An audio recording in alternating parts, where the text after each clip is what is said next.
There are some things that history records not because they deserve to be remembered, but because they cannot be forgotten. There are cases that cross a line, not only in terms of violence, but in terms of something deeper and more unsettling. Cases that force the human mind to confront a question it would rather never ask.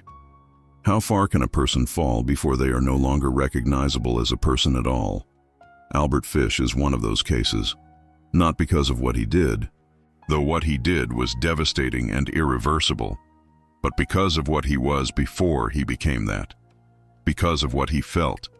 Because of the long, quiet, decades-long internal journey that took a child, a confused, frightened, lonely child, and transformed him step by terrible step into something that left investigators, psychiatrists, and historians searching for language capable of describing what they were looking at. This is not a story about a monster who appeared without warning.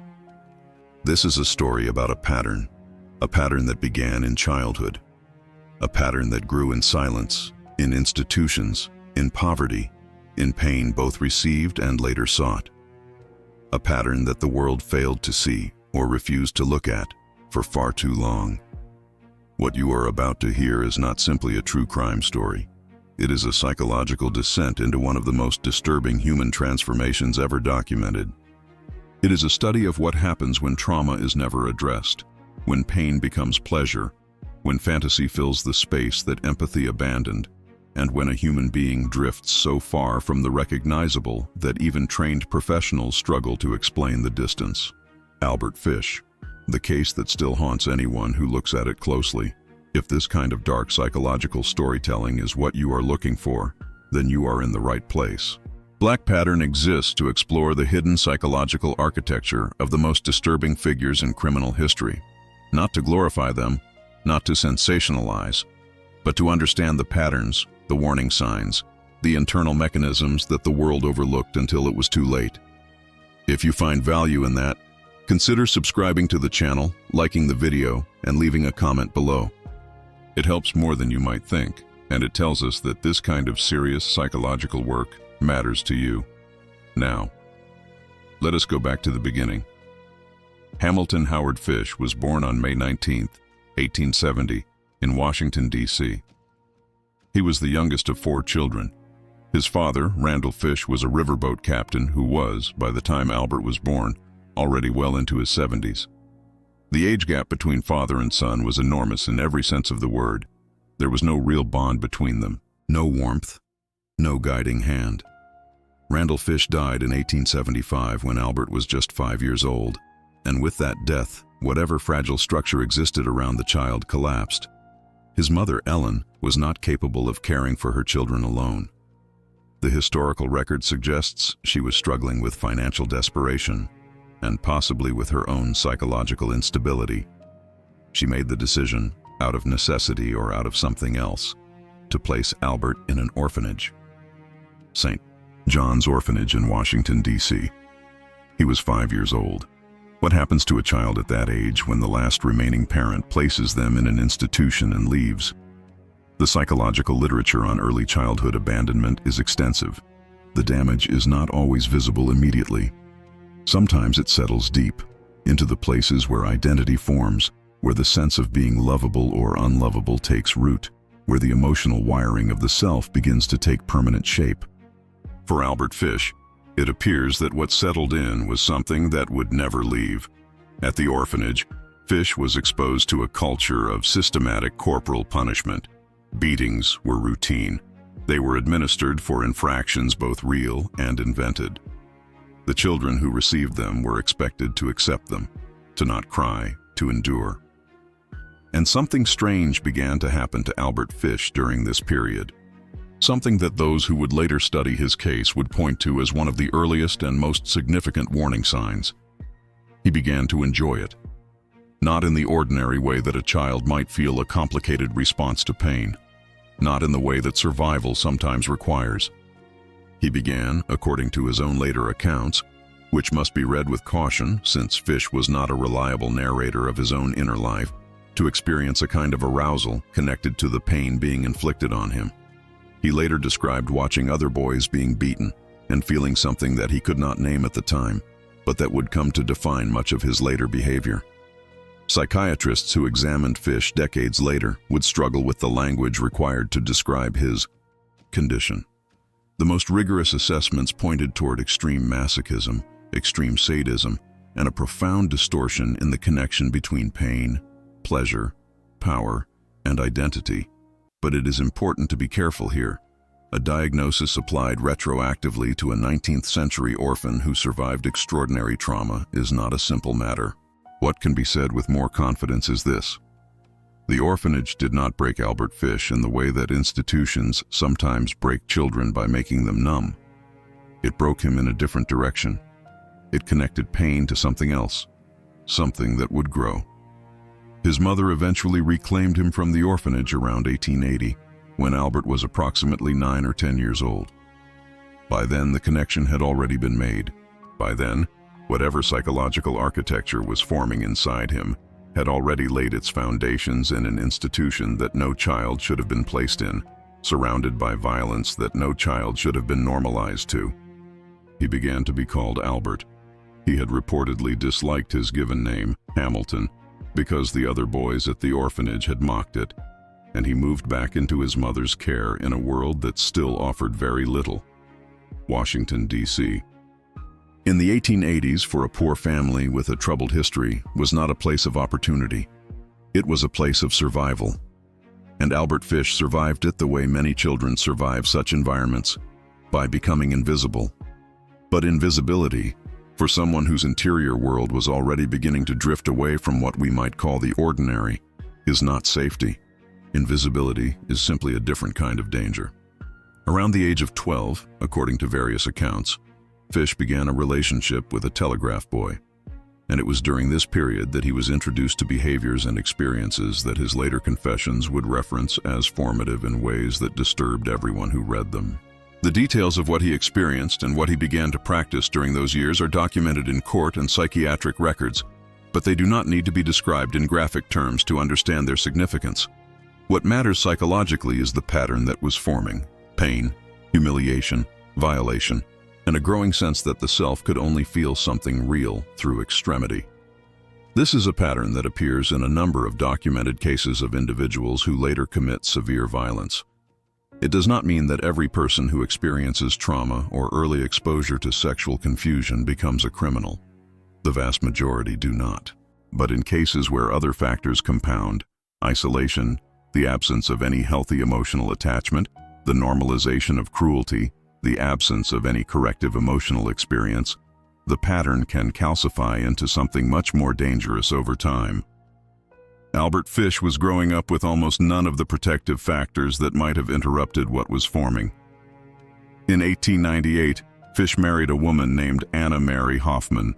He was 28 years old. She was 19. By most external accounts, he was functional enough to hold a job as a house painter, to move around the northeastern United States, to eventually father 6 children. To neighbors and to many who encountered him, he appears to have presented as an ordinary man, quiet, polite, unremarkable. This is one of the most consistently disturbing elements of Albert Fish's story, and it is worth pausing on it for a moment because it is also one of the most psychologically instructive. The capacity to maintain a surface, to function in ordinary social roles, to perform the behaviors expected of a husband, a father, a worker, a neighbor, while simultaneously harboring an interior world that has completely separated from those roles, is a feature that appears across a range of the most serious criminal cases in recorded history. It is not magic. It is not superhuman intelligence. It is, in most cases, the product of years of practice in hiding. Years of learning, beginning in childhood, that the interior self must never be shown. That the outside performance is the only version of the self that is permitted to exist in social space. Albert Fish had been learning to hide since he was 5 years old. His marriage eventually deteriorated. In 1917, after approximately 19 years together, his wife left him for another man. She reportedly took the children with her initially, though Fish maintained some contact with them. What is documented is that after the separation, Fish's already disturbed behavior began to accelerate. As though whatever restraint had existed in the structure of family life however distorted that structure may have been, had also been removed. This escalation pattern is significant. It is not unusual in the documented histories of individuals who commit serious crimes over extended periods for there to be identifiable moments of acceleration, moments where a change in external circumstances removes a constraint, or where an accumulation of internal pressure finally overcomes whatever behavioral regulation existed. For Fish, the years following his wife's departure appear to represent one of those turning points. He began to travel more extensively. He moved frequently, taking on painting work in different cities, which meant that no single community ever knew him for long enough to notice changes in his behavior over time. He was always the new man in the neighborhood, always the quiet stranger who did his work and kept to himself. This mobility, investigators later recognized, was not coincidental. It was a feature of his pattern, a way of operating in which geographic distance provided protection from accumulating suspicion. But inside the traveling exterior, something far more disturbing was organizing itself. Fish's later confessions and the psychiatric evaluations conducted during his trial revealed an interior world of extraordinary complexity and profound pathology. He described compulsions that had been present for decades. He described a relationship with pain, both inflicting and receiving, that he experienced not as alien to himself, but as central to his identity. He described religious obsessions that had become intertwined with his violent fantasies in ways that psychiatrists found extraordinarily difficult to categorize. He was reportedly fixated on biblical passages related to sacrifice, atonement, and suffering. He interpreted these texts through a framework that bore no resemblance to any conventional religious understanding, a framework in which violence against others and against himself was connected to something he understood as divine. Investigators and psychiatrists later emphasized that this was not genuine religious belief in any recognizable sense, but rather the co-option of religious language and imagery by a psychology that had already been severely distorted by decades of untreated compulsion and fantasy. This distinction matters. It is not that religious ideas caused what happened. It is that a profoundly damaged psychology found a language system, in this case, a corrupted interpretation of religious texts, that it could use to provide a kind of internal justification, or at least a framework, for what it had already decided to do. The religious fixation was a symptom, not a cause. The cause, to whatever extent causes can be identified, was far older and far more deeply embedded. Among the behaviors that Fish described in his confessions were practices of self-harm that were so extreme that the physicians who examined him were reportedly stunned by what X-rays of his body revealed. He had inserted objects into himself over a period of many years. The physical evidence of his self-directed cruelty was, by the time of his arrest, visible in ways that could not be fabricated or exaggerated. The masochism that had begun in an orphanage in Washington, D.C. in the 1870s had continued and intensified across a lifetime. The question that this raises, and it is a question that deserves genuine psychological consideration rather than simple horror, is what kind of pain does a person have to be in to do that to themselves over decades? What kind of relationship with the self, with the body, with suffering and sensation, produces that? The answer is not simple. It is not satisfying. It does not resolve cleanly into any single diagnosis or any single explanatory narrative. But it does suggest a level of psychological suffering that was as real as it was invisible to everyone around him. This does not diminish what he did to others. Nothing can do that. But it complicates the simple narrative of the monster who appeared fully formed from nowhere. Albert Fish did not appear from nowhere. He formed over decades, in full view of a society that was not looking and could not have recognized what it was looking at, even if it had been. The case that brought Albert Fish to the attention of the world, and to the attention of investigators, psychiatrists, and ultimately the courts, centered on a child named Grace Budd. Grace Budd was 10 years old in 1928. She lived with her family in New York City. In May of that year, a man presented himself at the Budd family home. He appeared to be a kind, elderly gentleman. Fish was 58 years old at the time. He had responded to a newspaper advertisement placed by Grace's 18-year-old brother, Edward, who was looking for work on a farm. The man who appeared at the door gave a false name. He was friendly. He was plausible. He spoke of a farm in the country. He charmed the family. He told them he was taking Grace to a birthday party for his niece and that he would return her safely afterward. He did not return her. For 6 years, the Budd family did not know what had happened to their daughter. For 6 years, they waited and searched and grieved without the knowledge of what had become of her. This is a dimension of what Albert Fish did that sometimes receives less attention than the crimes themselves, but which represents its own kind of profound violation. The years of not knowing, the years of suspended grief, the particular cruelty of absence without explanation. In November 1934, more than 6 years after Grace Budd disappeared, her mother received an anonymous letter. The letter was deeply disturbing in its content. It described what had happened to Grace in explicit terms. It was written by Albert Fish. Why did he send it? Investigators and psychiatrists have offered various interpretations over the years.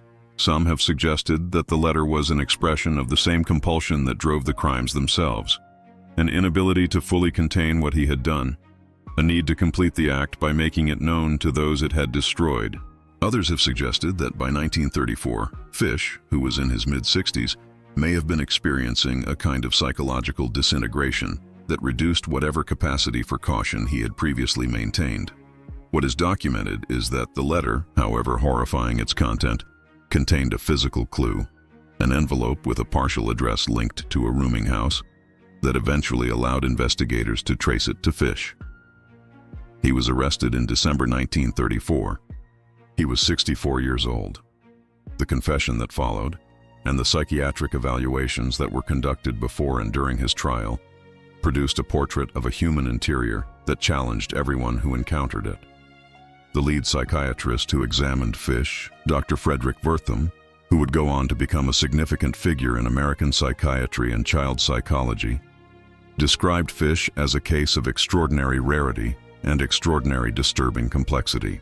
Wertham's assessment was that Fish was, by any reasonable standard, deeply mentally ill, that what he had done could not be understood outside the context of a psychology that had been severely distorted over many decades.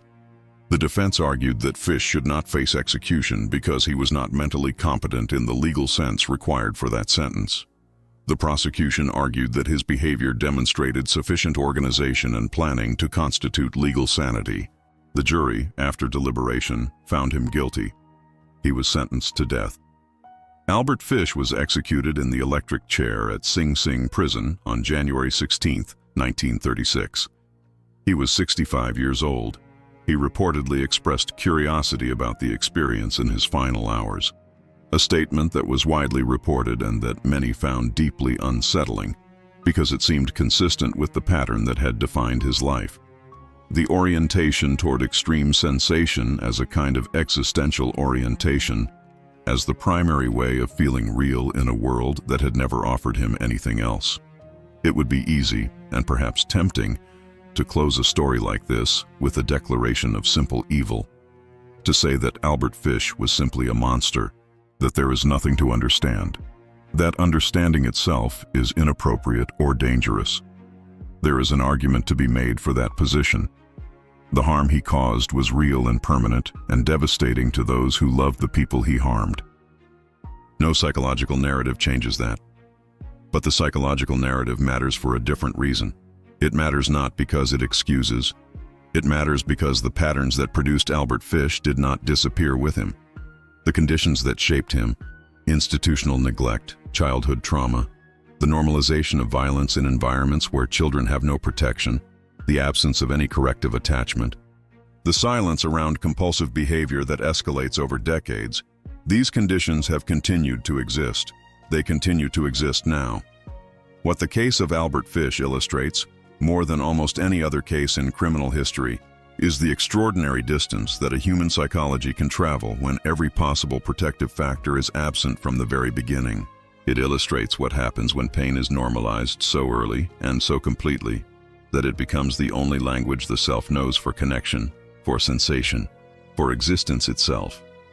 It illustrates what happens when a person spends 60 years in public view and no one sees them, not because they were invisible, but because the world was not looking in the right places. or did not know what looking would mean. The people who encountered Albert Fish across his long life, neighbors, family members, acquaintances, employers, did not see what was there.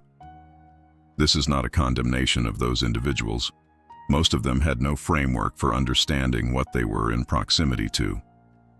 The science of behavioral analysis, the understanding of escalating compulsive patterns, the recognition of specific warning signs in early childhood history and developmental trauma. These were in their infancy in the late 19th and early 20th centuries. The world did not yet have the language. We have more of that language now, not enough, but more. And one of the uses of studying cases like this one, not with fascination, not with sensationalism, but with serious psychological attention, is to add to that language, to understand the patterns that formed before the crimes, to recognize what was missed, to ask what might have been different if any of the early interventions that are now better understood had been available. Grace Budd deserved to grow up. Every person harmed by Albert Fish deserved the life they were robbed of. Their absence is the real weight of this story. The psychological study of the man who harmed them is not an act of sympathy toward him. It is an act of attention toward the patterns that allow such harm to happen. Patterns that, when understood, might be recognized earlier, interrupted sooner, addressed before the distance becomes uncrossable. Albert Fish was not born a killer. He was not born anything except a small child who needed what all children need and received almost none of it. What he became over the following 6 decades is the record of what can happen in that space, in the space between what a child needed and what the world gave him. It is not a story about evil as a supernatural force that descends on certain people. It is a story about what human beings are capable of becoming when everything goes wrong, for long enough, in silence, without intervention, without witness, without anyone ever truly looking. The most disturbing thing about Albert Fish is not what happened in the end. It is how long the middle lasted. How many years of visible, documented, escalating disturbance passed through institutions, through families, through communities, through the slow accumulation of a life, without anyone recognizing the pattern that was building toward catastrophe. The pattern was always there. It was written in the earliest years of his life. It was visible, in retrospect, at almost every stage. But the world did not have the eyes to see it, and by the time it became undeniable, it had already become irreversible. That is the true darkness of this case, not the crimes themselves, as horrifying as they are, but the silence before them, the decades of invisible formation, the world that looked at Albert Fish and saw only a quiet, ordinary man, because that was easier than seeing what was actually there. The pattern was always there. The question that cases like his leave us with is not whether we can identify evil when it announces itself dramatically. We probably can. The question is whether we can recognize it when it is quiet, when it is polite, when it looks like nothing at all, when it has learned from the very beginning of its life how to stay hidden. That is the question that this case and cases like it force us to sit with, not comfortably, not with resolution, but with the serious attention that the people who were harmed by what was never seen in time deserve to have paid to their memory.